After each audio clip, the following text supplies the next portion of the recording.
For today's mini vlog mga mare, and nga pala kami mag-asawa at nagtulungan na nga kami sa aming lulutuin ngang ulam. Nung sinundo nga ako ng aking asawa mga mare, ang naisip na nga sana niyang ulam ay isda na nga lang.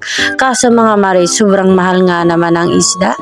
Kaya sabi ko na lang sa aking asawa mga mare, magkatay na nga lang ng manok. At hindi na nga rin naman kami ulit nakakaulam nga ng manok. At kita nyo naman mga mare, papikit-pikit nga ako dyan habang hinihiwa ko nga dyan ang sibuyas. At talaga naman ganyan talaga ako pag naghihiwa ng sibuyas, maiyak-iyak talaga ako sa singaw nga ng sibuyas mga mare, ay talaga naman. Kaya yan, minadali ko na nga ang hiwain nga dyan. Malaki kasi mga mare ang kinatay nga ng manok ng aking asawa mga mare, nagtitimbang na nga ng 3 kilo. Kaya yung iba mga mare, hinatin niya na nga lang at pangprito na nga lang daw para bukas.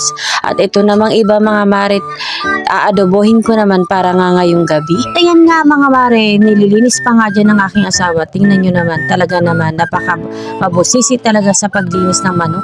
At talaga naman pati balat mga mare tinanggal na, inandun nga ang sarap ng manok. Para daw mga mare, iwas nga raw kami kolesterol dahil nandun nga raw sa balat ang kolesterol ng manok. At ayan na nga mga mare, naghihiwa na nga rin ako dyan ng bawang. Syempre mga mare, hindi naman masarap ang adobo kung wala ng bawang. Nakakatuwa lang talaga mga mare dahil may alaga nga kami at nakakapagkatay na nga kung kailan nga namin gusto.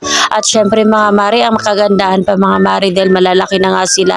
Hindi lang isang ulaman kundi 2 ulaman na nga ang nangyayari sa aming alagang manok. At hindi na nga rin talaga mga mare malansa dahil malalaki na nga sila at lalo pa nga sumarap pag ganun kalaki at malalaki na nga rin talaga ang karne niya. At tinimplahan ko na nga mga mare sa isang kaserola, hindi ko na nga pinakita sa inyo dahil tatamad na nga akong ayusin pa ang lababo. Kita nyo naman, ang dami pa nga mga kalat dyan. Ang nililinis kasi dyan ng asawa ko mga mare ay pamprito nga namin para daw nga bukas. Syempre gabi na naman nga yan uulamin.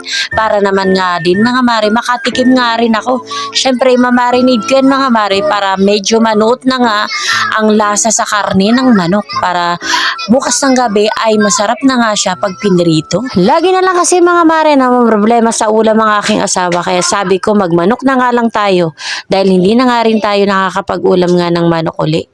At tamang-tama naman mga mare na nandito na nga si tatay at may katuwang na nga siya sa pagkatay nga ng manok. At syempre napabilis na nga nila ang pagtanggal nga na balahibo dahil 2 na nga sila ang naglinis.